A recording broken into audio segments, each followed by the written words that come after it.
nonke bathandekayo egameni lenkosi Jesu. We are grateful, brethren, and we extend our greetings to all of you in Jesus' name. Siyambonga uNkulunkulu wasezulwini losigcinile ngemusa wakhe. Grateful to God of heaven who has kept us by his grace. Siyacela kubona tinswane ta July. Let us see the July babies. Hallelujah. Siyabonga ke kakhulu. Sinifisela umnyaka lomuhle nalogcwele tibusiso. We wish you a beautiful year full of blessings. Buso basimakathe bukhanye etikwenu. May the Lord's face shine upon you. uNkulunkulu anendele umusa. May God do you Anivulele grace. iminyango. Open doors Sibusiso sakhe sibe sedikweni. and his blessing be upon you. Amen. Amen. Praise the Lord. Hallelujah. Siyambonga uNkulunkulu bazalwane la encwadzini insoneta July tijabule kakhulu.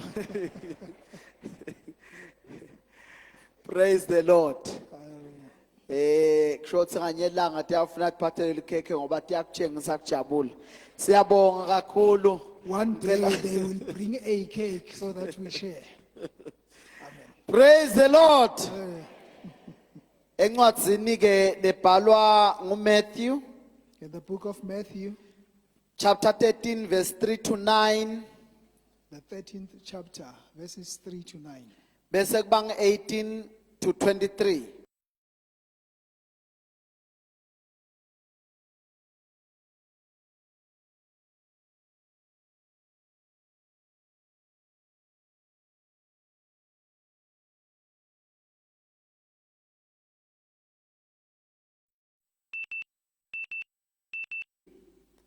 Mhlambe langiwona a sekela lenkulumo lesitawube sibuka kafishane.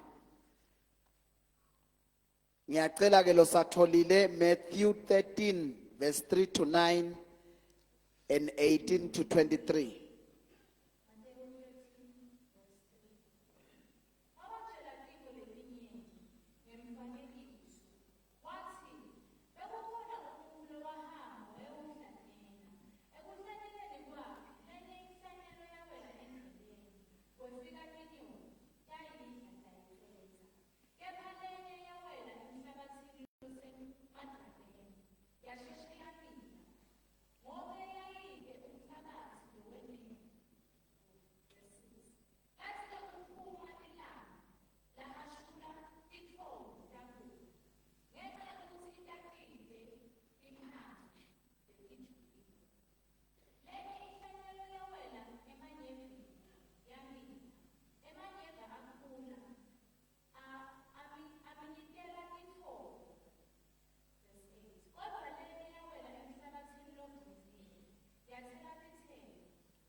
Wasale ngikucedzelela nje sisi. Kepha enye yawele emhlabathini omuhle yathela izithelo. Enye ngekhulu, enye ngamashumi ayisithupha, enye ngamashumi amathathu. Onendlebe makezwe. Fundza ke lo 18 sisi kuya ku 23.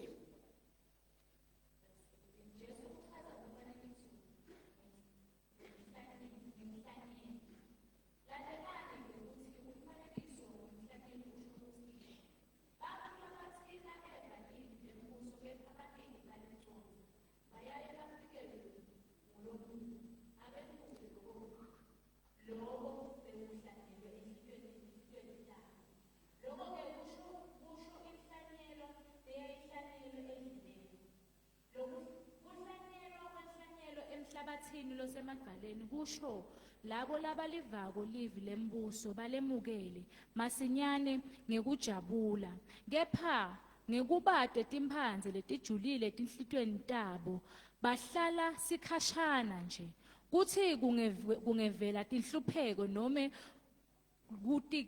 kutingelwa ngenxa yelivi bese bahlubuka masinyane kuhlanyelwa kwenhlanyelo emanyeveni kusho labalivako livi lembuso kodwa tinhlupheko macondzana nalemphilo yeluthando lwebunjinga kuyaye kuliminyitele livi bangabe basathela tithelo lena leyayihlanyelwe emhlabathini lovunzile ifanekisa loyo lolivako livi aliconze bese uthela tithelo lomunye ngelikhulu lomunye nge60 nalomunye nge30. Amen. Tina sonke sime yiwe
Bonga emini uNkulunkulu wethu losithandzako sishisekele kungena kule njabulo lenkhulu lathi umhlabeleli ngenjabulo lenkhulu siyawungena esangweni sikunika lidumo ngosemini semukela livi lakho egameni laJesu. Amen. Itim ke mhlambe lesikhuluma phasi kwayo emini bazalwane. The theme under which we shall speak today, brethren, Ithi hlobo luni lwenhlitiyo lonayo. it says, what kind of a heart do you have? Hlobo luni lwenhlitiyo lonayo. What sort of heart do you have? Bazalwane mabanga nikwa lithuba lekuchaza ngawe bangathini. What would brethren say about you if they would be given an opportunity to describe you? Ngoba inhlitiyo yemuntu iyabonakala. For one's heart is visible. Inhlitiyo yemuntu bazalwane iyabonakala. You can actually see one's heart. Uthi Jesu umuntu ukhuluma Jesus says, someone speaks ngekugcwala kwenhlitiyo. according to the fullness of the heart. Abuye Jesu athi umuntu utithelo letibonakalako kuye. And then Jesus continues to say, fruits that are evident. Tiya ngale condition yale nhlitiyo. It depends on the condition of the heart. So inhlitiyo yemuntu iyabonakala. You can actually see someone's heart. Ibonakala ngebehavior necharacter yakhe. You can see someone's heart through their behavior and character. Praise the Lord, he lives. Hallelujah. Injani inhlitiyo yakho? What manner of heart do you have? Jesu ke ubeka lenzaba yemfanekiso la. Jesus portrays this parable here. Kufundzisa kubaluleka kwekunaka inhlitiyo. He is teaching on the importance of taking care of the heart. Ligama la Jesu alibonga. Praise be to the name of Jesus. Uthi ke kwake kwaba khona umhlanyeli. He says there once was a sower. lo waphuma wahlanyela went out to sow. kuthiwa lembewu abeyisakata It is said that he spread the seed. empeleni labadzala bethu labakhona In fact, those elderly amongst us, bayalwati loluhlobo lokuhlanyela lolushiwo la eBhayibhelini they are conversant with this kind of sowing. nathi sikukhanza khanzile nje kodwa bese kuphelelwa ngemandla We did find this kind of sowing, but it was no longer bese popular. kwentiwa kakhulu uma kwentiwa tindlubu You would sow in this manner when you are sowing jugo beans. kusakatwe nje la emeneni You just throw the seed anyhow. bese tinkhabi tiyalima tiyambonya sekuyawuhluma lokuhlumako Then oxen would plow, and whatever is going to germinate will germinate. Jesu ke naye ubeka inkulumo ukuthi umhlanyeli waphuma wasakata Now Jesus says this sower went out and spread the seed into the field. ligama la Jesu alibonga Praise be to the name of Jesus. uma Jesu asakhulumele parable noma le umfanekiso After Jesus had spoken this parable, bafundi bakhe beta kuye his disciples came to him batombuta ngalomfanekiso to question him on this parable. uthi ke Jesu nani aniconzi And Jesus says, you also do not comprehend. uthi ngoba labanye baphiwe ngemfanekiso kepha bayeva bangevisisi He says, some are given according to this parable because they hear and they do not hear clearly. uthi kepha nine ninikiwe ukuthi niticonze letinto Then he says, but you have been given that you understand these things. ngoba mawusinzisiwe uNkulunkulu bese kunika ingqondo lekhona kuconza tinto tasezulwini Because when you are now saved, God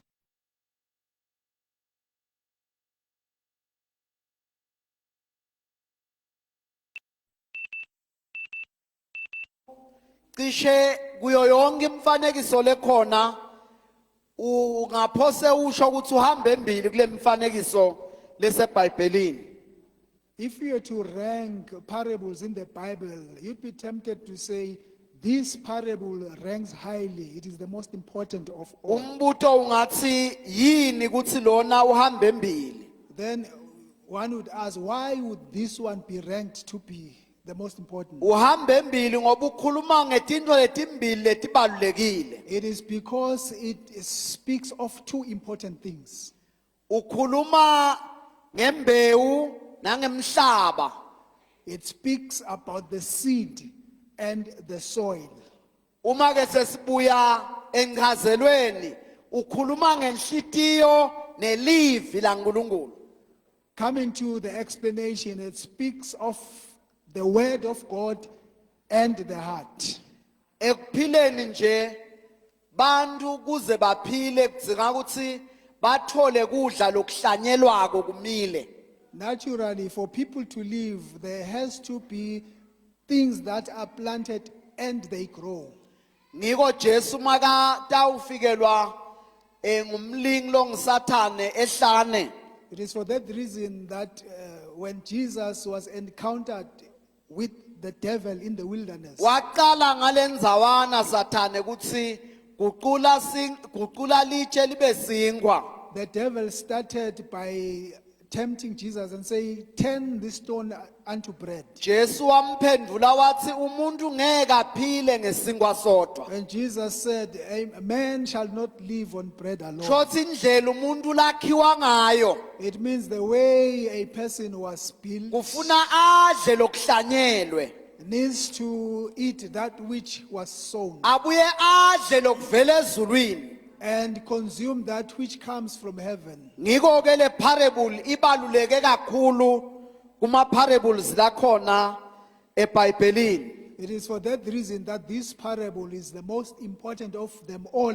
that are recorded in the Bible. ligama la Jesu ke alibongwe Praise be to the name of Jesus. ngoba ngekuchaza umfanekiso ukhuluma ngetinto letibonakalako kuchaza tinto tasezulwini for a parable, when you look at a parable, it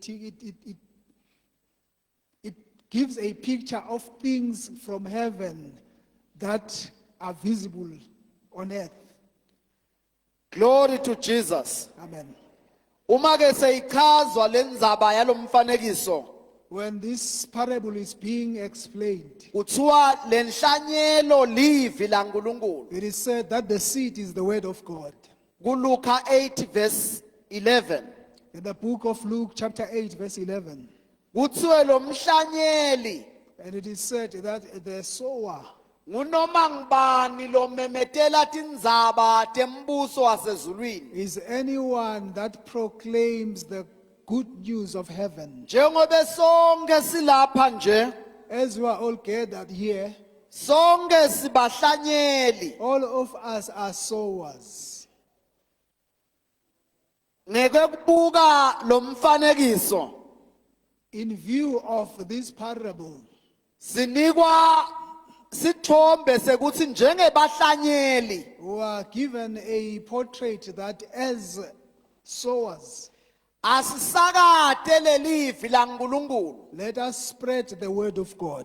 silisakate yonke indzawo, Spread it everywhere. noma bayalemukela noma balemukeli. Whether they receive it or not, Umsebenzi wemhlanyeli the duty of a sower usakata imbewu. is to spread the seed. Ligama la Jesu ke alibonga. Praise be to the name of Jesus. Ligama la Jesu alibonga. Praise be to the name of Jesus. Noma kumili lutho, Even if nothing germinates, hlanyela. just spread the seed. Kwasho ingoma yathi hlanyele ekseni, A song hlanyele says, emini, "Plant in hlanyele the morning, nantsambama, midday and in the afternoon lize lishone ilanga. until the sun sets." Glory to Jesus. Khathimuliswe Jesu. Kwesithathu ke kuthiwa lo mhlabathi Thirdly, it is said the soil umele simo senhlitiyo. it typifies the manner or the condition of the heart. Ligama la Jesu alibonga. Praise be.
The devil is standing, lying in wait at the gate. Ugadze kucheka ukuthi lelivi liwelephi. He's there prowling to see where the word Wabona had ukuthi fallen. lembewu iwele endleleni elugangadwini. Once he sees that this seed fell on hard ground, Uyayisusa. he just takes it away Kuthi ingamili nekumila. so that it doesn't even germinate. Leyesibili The second type of soil kuthiwa yawela emhlabathini losemadwaleni. it is said that it fell on a rocky ground. Awu ukhona umhlabashana. Yes, there is a small small portion of soil. yamila ngekusheshsha, Quickly it germinated. kepha laphuma lilanga. But when the sun rose, Yebazalwane la ebuKristwini brethren, here in Christianity, kuyenteka liphume lilanga. it is possible that the sun rises and shines, Lishise and it becomes so hot. kuthiwa lokushisa kwalelanga It is said that the hotness of the sun, kwavele lokhu lokumilile kwase kuyabuna. that which had germinated, withered. Lilanga bazalwane kuyenteka likuphumele. It is possible that the sun may rise on you, Noma ngabe ulivile livi, even if you have heard the word.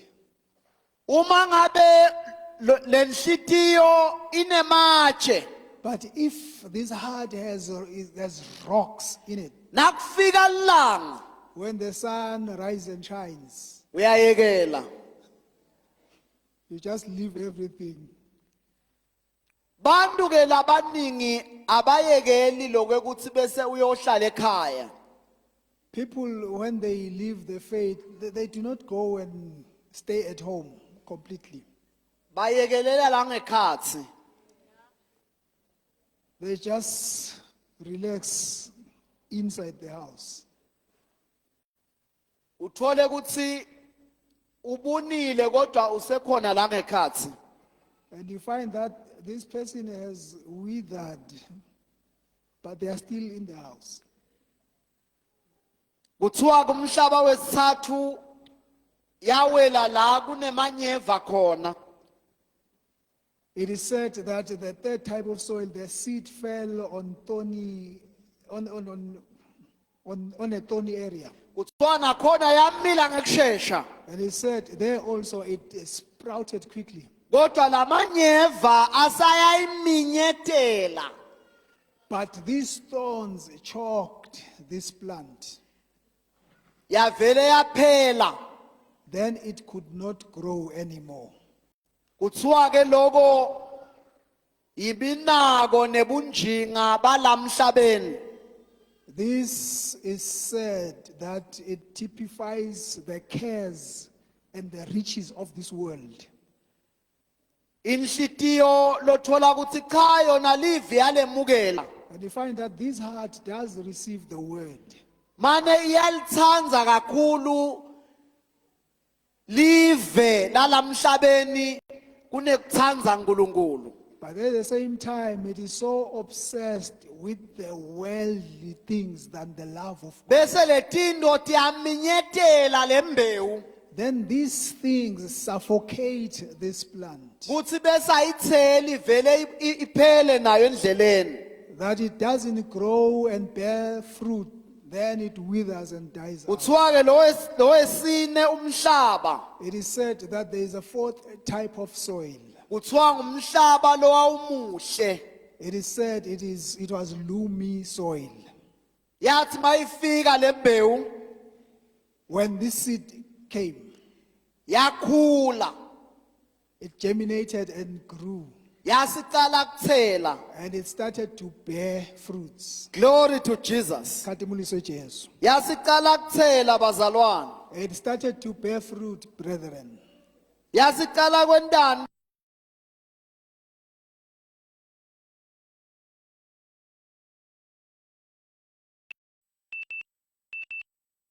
Are not the same.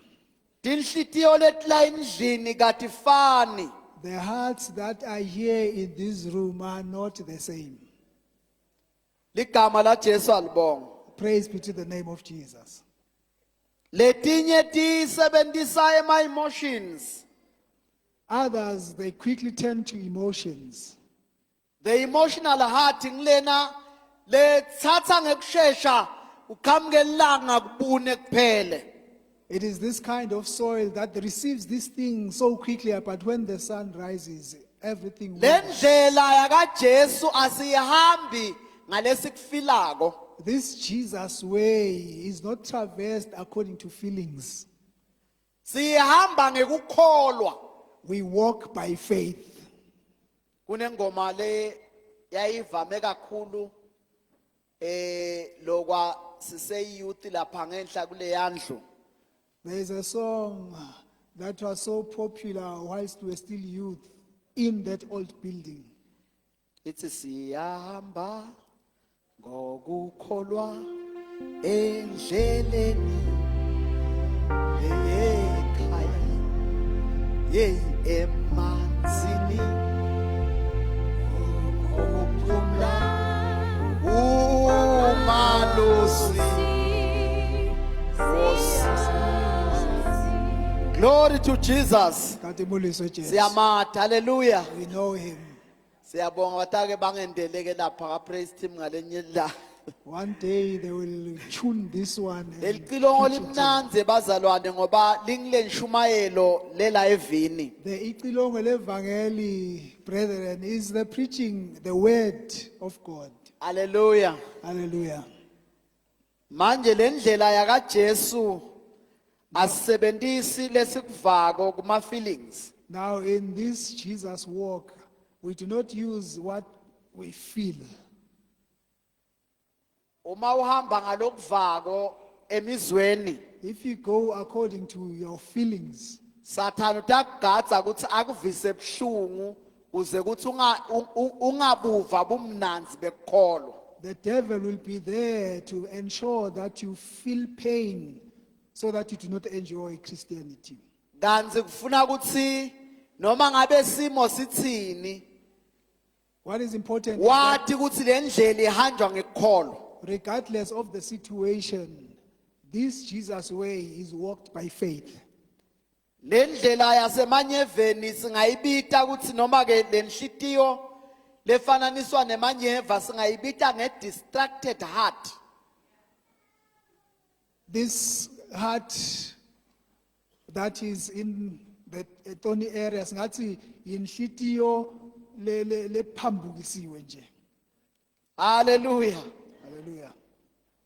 Uma bengingabeka ngeligama futhi mhlambe lelingathi lijwayelekile noma lilukhuni, bengingathi inhlitiyo legcwele kubhayiza nebuhatha. That is the kind of heart that is full of physiology. Ngoba ibonakala ngathi hawu Jesus. Hallelujah. It is like how this is happening, Jesus, hallelujah. Kanzi uma kufika ilanga ikhona kuma. But when the sun shines on it, it cannot stand. Lento le yasezulwini lesiyitholile. This thing from heaven that we have received, Ufuna noma kufika ilanga liyashisa. it should be in such a way that even if the sun scorches, Noma kufika storm. even if a storm would rage, Ume. you would be standing still. Utothi mawuhlabela. So that when you must sing, Uthi noma seku. and you say, even Theni if, Nkosi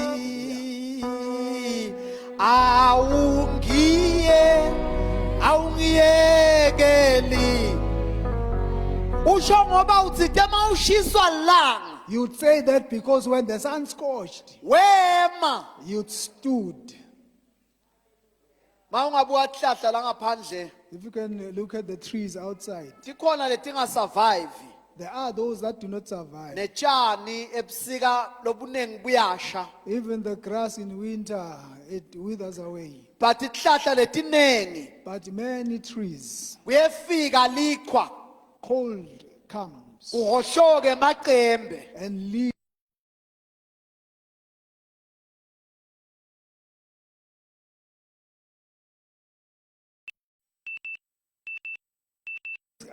with Siyathi this tawufika substance. imvula It knows that the rain will come. kubuyiswe emaqabunga. And then the leaves will be brought. Glory to Jesus. Hallelujah. Standing the test of time. Yema itsizica noma simo sinjani.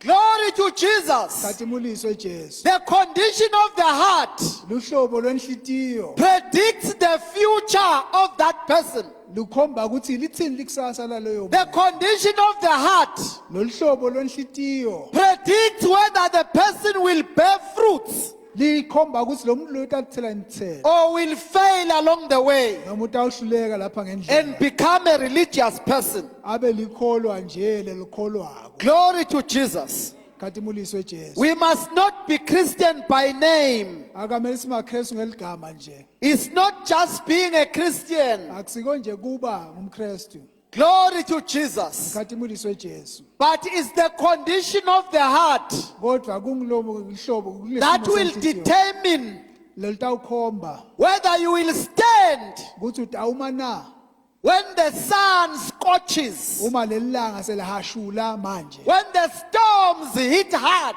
uma ke letivunguvungu setifikile Glory to Jesus. katimuliswe Jesu Glory to Jesus. katimuliswe Jesu Hallelujah. haleluya Now, Jesus, on the fourth soul, Jesu ke kulolu hlobo lwesine lwemhlaba he says uthi it bears fruit thela thelo by 100, ngokulukhulu by 60, oleshumi lasithupha and by 30. noma amashumi lamathathu Though we may not have the same harvest, noma singeke sibe nesivuno esifanako but the important thing kodwa lokumcoka is that we have harvest. ukuthi sivuno sinaso Glory to Jesus. haleluya Now, the seed imbewu le was sown yahlanyelwa in all these different soils. kuyo yonke lemihlaba The sower lo mhlanyeli was not stingy akamenanga to sow the seed wayifata everywhere. wayifumba yonke indzawo Glory to Jesus. katimuliswe Jesu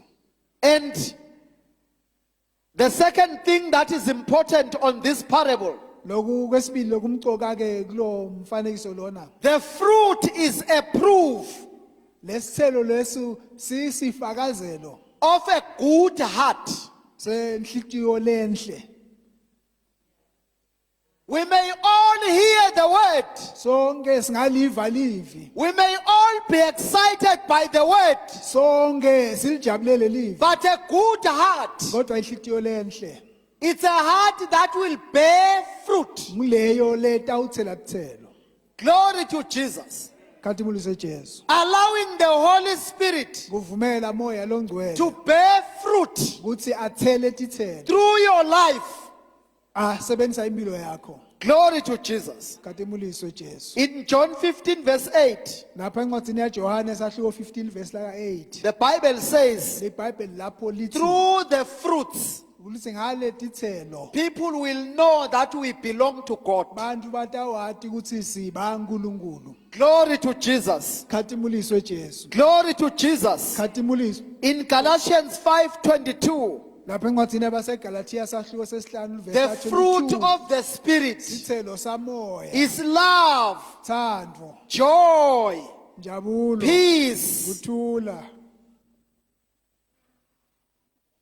Hallelujah. haleluya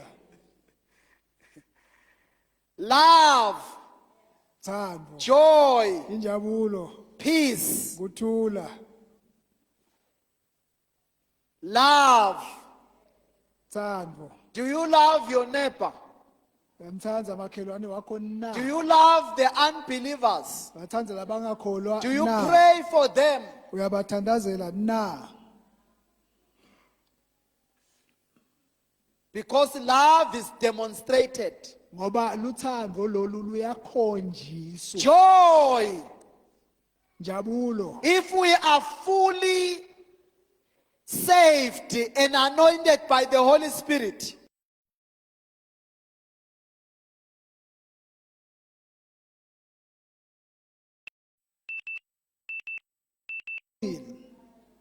rejoice in the Lord always. thokotani enkosini njalo njalo It's a command.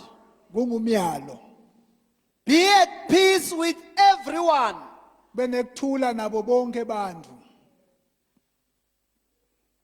Tell your neighbor, neighbor, Shalo Be at kumakhelwane. peace with me. Uthi bana nekuthula nami. Hallelujah. Hallelujah. Be at peace with brethren. Ube nekuthula nebazalwane. Ungabi ngumzalwane onemsindo. You shouldn't be a noisy Christian. Kukhona abantu labanemsindo. La khona nje ufuna ukuthi kuvakale ukuthi ukhona nemsindo wakhe. Where they are, they want people to feel that they are present with their noise. Unemsindo. Noisy. Asikhona ukuva We uNkulunkulu. can't hear God. Kunalomsindo wakhe. Uletha It is noise. distraction. Brings distraction. Oh Jesus siside. Oh, help us, Jesus. Injani inhlitiyo yakho sesithandaza? What manner of heart do you have?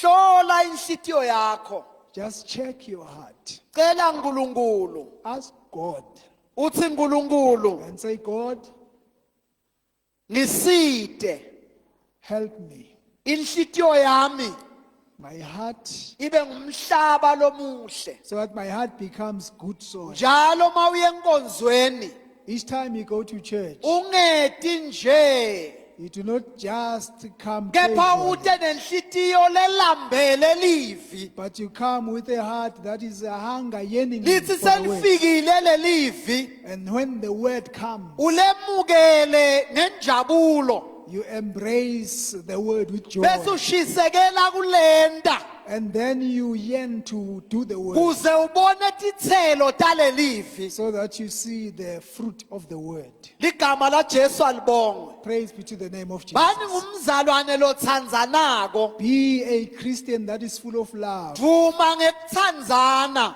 Be known that you are a Christian that Ungadumi loves people. ngemsindo. Do not be known as a noisy Khona Christian. abantu bemsindo. There are people of noise.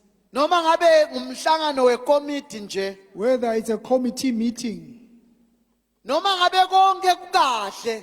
even when everything is going according to Ufuna nje plan, kususa umsindo kube nemsindwana latawenda kunithi nive ukuthi babe khona. now you want just to pick a fight, bring some noise so that you Akusiso are present. spirit saka Jesu. That is not the Jesus spirit.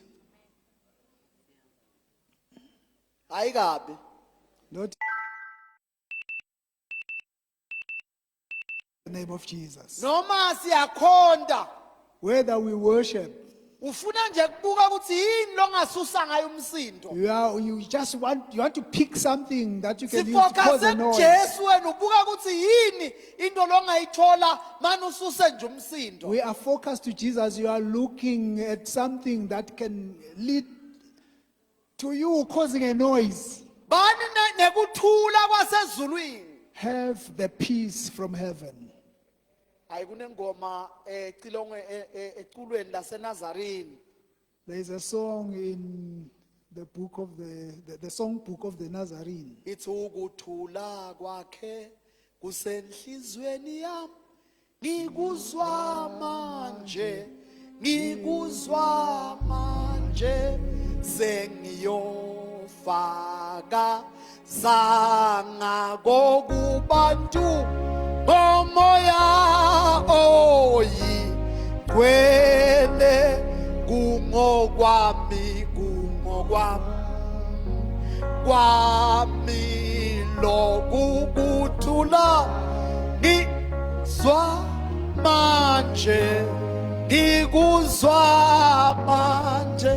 Glory to Jesus. Hallelujah. Nami ngumhlabeleli wekwaya bazalwa. I was once a choir member, a chorist myself. Ngalesibili nje ngiyawuvusela ikwaya onke balunga nalabafuna ukujoyina siyabemukela. On Tuesday I shall be with the choir. Glory All those to who want Jesus. join, you are welcome.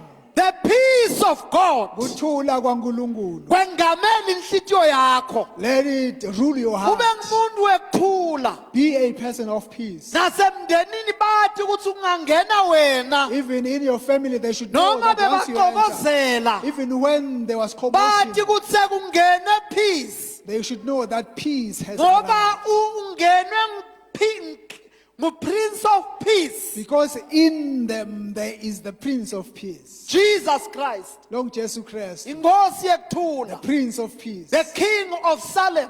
Ngosi yaseSalem. Melchizedek is uMelchizedek, Jesus Christ. Jesu Christ. Uye lo mpristi It lomkhulu is he who's the high priest longena kanye ezulwini who entered once in heaven aphethe ingadi yakhe carrying his blood ngenxa yetono tethu because of our sins. yaphela indzaba yema-sacrifice. And the issue of sacrifices was The put to King a of stop Peace. because of the King of Peace. Inhlitiyo yethu ayivukutwe Let our hearts be made gloomy again ilungele imbewu, and be ready to receive the seed. imbewu yezwi. The seed which is the word. Lithandze livi, Fall in love with the word. hlabelela ngelivi. Sing with the word. about the Bingelela word. abazalwane ubakhothelela okukushisa kwevili. When you greet brethren, just quote what is in the word. Wena nje ungashaya licingo, Once you call someone, hawu unjani babe kunene? how are you, Mokwa? Iyawati. You don't know. Bazalwane. Brethren, Angishiye kunene. let me leave you at that. Isophi. Neyathi isophi. Mdlalo oluqhungaqhunga. Banithi bese banishiye nilenga. They just introduce this thing and they Bentele just ukuthi leave you kusasa noma suspended, kanjani uvule. so that tomorrow you tune in again. Bible lithi masivuselana. The Bible says when we greet each other, Sivuselane ngemahubo. we should greet each other with hymns, Sivuselane ngetingoma. with some Takomoya. spiritual songs. Sivuselane ngema-revelation.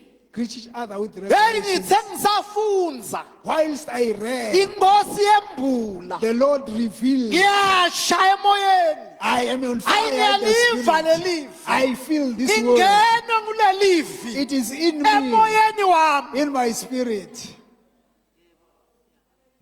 Singabi i-observer ne-times of Swaziland. Let us not be news. Tinhlitiyo tethu atibe ngumhlaba lovukutiwe. Our hearts need to be good soil, prepared for the word. Asithandaze. Let us pray. Injani inhlitiyo yakho? How is your heart? I-assignment yethu sonke kuthi uNkulunkulu ngenze Nkosi ngibe ngcwele kube mhlophe enhlitiyweni. It is an assignment to all of us that, oh Lord, make me pure and make me white at heart. Labagulako ngiyacela ukuthi labakhona kuma beme labangakhoni baphakamise isandla sithandaze. Those that are sick, I request that they stand up. And if you can't stand up, just show by a raise of your hand. Kholwa Just believe. uNkulunkulu lophilisa ngekungakhethi. It is God that gives healing to everyone. Sandla sakhe siyakuthinza manje. Khatimuliso Jesu. Dokotela wasezulwini uthinza ingadi yakho. The heavenly doctor is touching your heart and your Uthinza blood ema now. blood veins. He is touching the blood veins. Uthinza the intestine langekhatsi netibilintonge.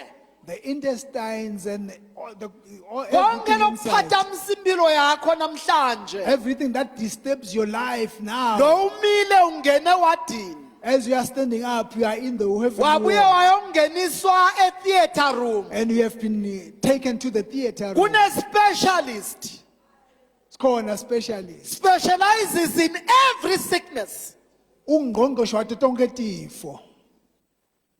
Noma ngemadolo Even if it is arthritis, ufaka iglue nyalo he is putting in glue right now yekuthambisa emadolo so that it lubricates the knees. ngegama likaJesu. In Jesus' mighty name. Mangabe uyayikholwa lento utayimukela, ma ungayikholwa kude lengakusitanga kona Jesu akabasitanga labangakholwa. If you receive, if you believe, you'll receive. If you don't believe, you won't Ikholwa receive. lento yasezulwini. Just believe this thing of heaven.